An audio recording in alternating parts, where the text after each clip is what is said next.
Hi guys, time for a cuppa. That's such a nice cuppa. How are you guys doing? Hopefully you are doing very, very well. Me, I'm doing not too bad, thank you very much. Right, I've probably just gotten a section of my audience extremely excited, maybe even so excited, and there was something happened in their underwear. To be a little bit upfront about this and to be absolutely 100% honest with you guys, this doesn't mean Time for a Cuppa is going to be coming back. Basically, this is a video request from James Johnson, my DVD reviewers. I'll leave a link down below in the description box for you to check out his channel if you so wish to. I highly recommend you do. He does very similar things that I used to do in forms of DVD, Blu-ray updates, that sort of stuff. He's a massive, massive Ghostbusters fan. So if you're a massive Ghostbusters fan yourself, then please go ahead and subscribe to his channel. In fact, in a few months' time, he's actually got a pilgrimage to New York coming up on his channel. He's going to New York to see the filming locations of Ghostbusters 2, and he will be doing a vlog series or a vlog video and then coming back, recording it in America obviously, coming back and then editing it together and then showing you guys what that looks like. So if you're interested or in any way, shape or form to do with Ghostbusters or Ghostbusters 2, then please subscribe to his channel, because in the next couple of months you'll be treated to something quite nice, I can imagine. So there are several reasons why I'm deciding to do a TFAC. First of all, I'm going to explain once and for all, because I'm getting a little bit, I wouldn't say fed up, but a lot of people recently have asked me, oh, why did you get rid of this series? Where has the series gone? All that kind of stuff. So I thought if I did a TFAC, hopefully enough people watch past the first few minutes to actually listen to what I have to say. The reason why I stopped TFAC is simply because I got a tip off from somebody that in all of my TFACs, all of my kickback discussions, the information could have been used against me in some way. I got paranoid essentially and then privated every single one of those videos. Halfway through last year, or rather August of last year, or just before August of last year, I decided to go to a different channel for a bit, upload there for a bit, and then come back to this channel. In doing so, or while doing so, I privated every single video on this channel. When I returned to this channel, I decided to unprivate a few videos here and there just to get people on this channel, coming back to the channel, that sort of thing. I unprivated my Beatles Remastered box set overview collection unboxing, whatever you want to call it, the Beatles fake box set, which is by far my most popular video at like 20,000-30,000 views at this point, which is strange for me to say that, to be completely honest, and a few others here and there, like my Switch unboxing should be on the channel. If it's not, I'll get on that very shortly.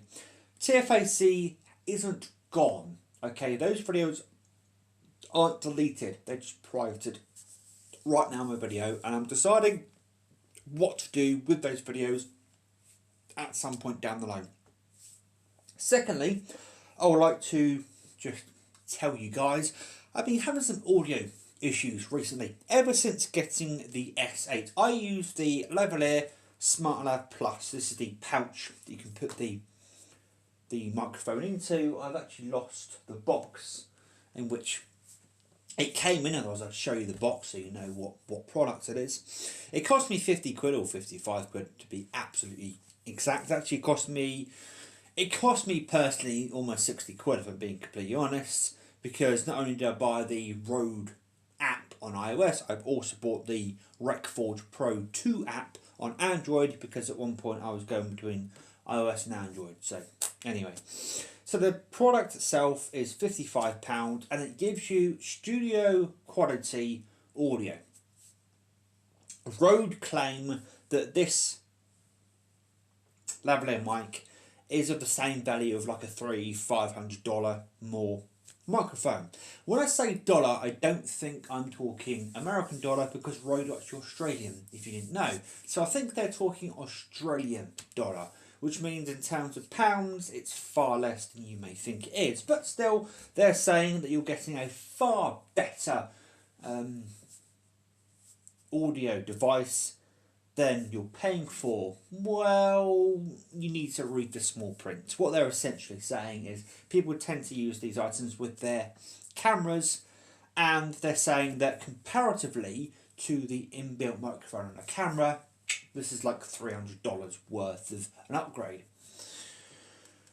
I've been having some problems recently. Ever since I got the Samsung Galaxy S8 Plus, the jack that goes into the bottom of the phone doesn't work properly, and every time it moves even slightly, you get static on the phone. You may have noticed in a couple of my videos I've had to default to the camera audio, or I've had to do my best with the audio that comes out of my phone and try and finagle with it until it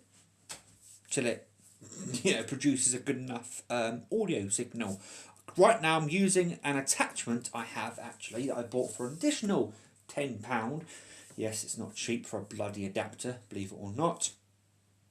But I bought that because I was going to use it with some cameras, and you can't use it just simply with the jack that it already comes with, so to speak. So there have been some audio issues on my phone recently, but hopefully with the adapter that fixes some of the problems that I'm having with the phone. Also, an audio issue I've been having very recently is it's been getting very distorted. So I'm really hoping that with this slightly different setup, it'll be worth it. I'm actually kind of happy if it does work, because A, it means that £10 I spent 2 years ago, whenever it was, isn't going to be completely for moot, because, you know, a £10 adapter is quite expensive, to be completely honest. Right.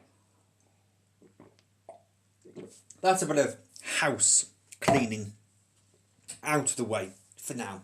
Now we're going to get into some of the crux of this video, so to speak. So I've been on a bit of a mission over the last few days, to be completely honest. So it's here now that I announce that I'll preface this next section by saying that I've sold my entire collection, pretty much my entire collection, twice now.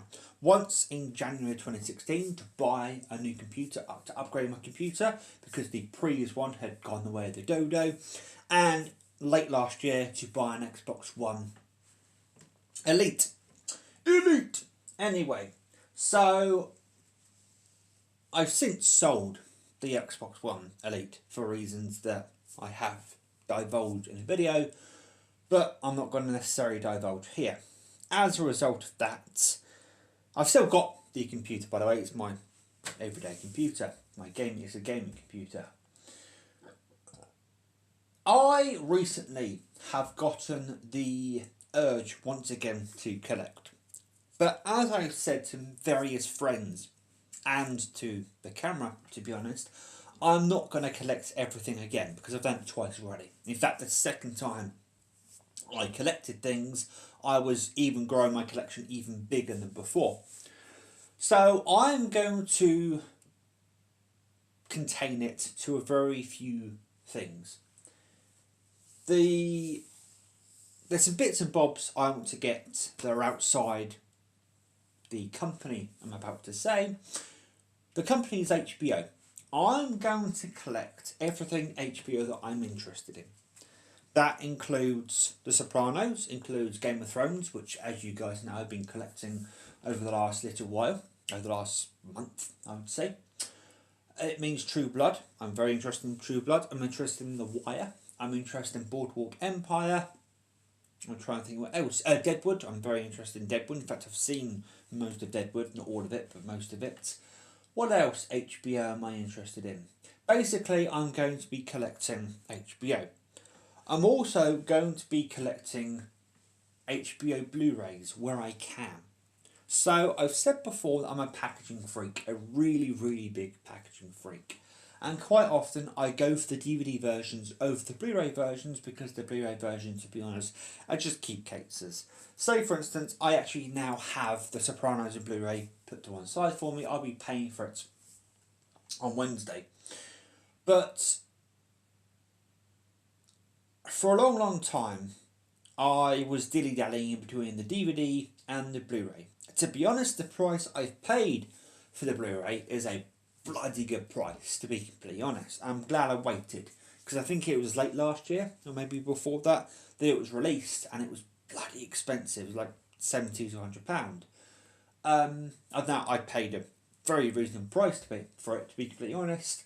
And I've actually looked at how much the DVD set would cost me, and it's comparable to the Blu-ray set, to be completely honest. And you're getting an HD, and HBO do not dick around when it comes to the computer. The camera's about to give out when it comes to the battery. I need to replace the battery. Back in a bit, guys. Sorry about that, guys. My camera decided that the battery that was inside it was about to run out of juice, so I had to replace the battery. So as I was saying, HBO do not dick around when it comes to their Blu-rays. They are very good quality, and they are marquee Blu-rays. You know, when someone comes around, it'll be an HBO Blu-ray. You show them all the Lord of the Rings collection, stuff like that. So for the most part, I'm going to be collecting, you know, Blu-ray HBOs where I can. We're talking The Wire, Sopranos, Game of Thrones, which I've almost put done. We're talking The Wire, if I didn't already mention that. Deadwood, that's on Blu-ray. True Blood is on Blu-ray. And then I'm going to be collecting some stuff that's only on DVD right now, such as 6 Feet Under. And what's the other thing I looked at the other day, and that's HBO? Oh, Rome! I've just remembered, I need to buy Rome on DVD. Yes, I need to re-buy Rome on DVD. Well, that's on Blu-ray as well, though.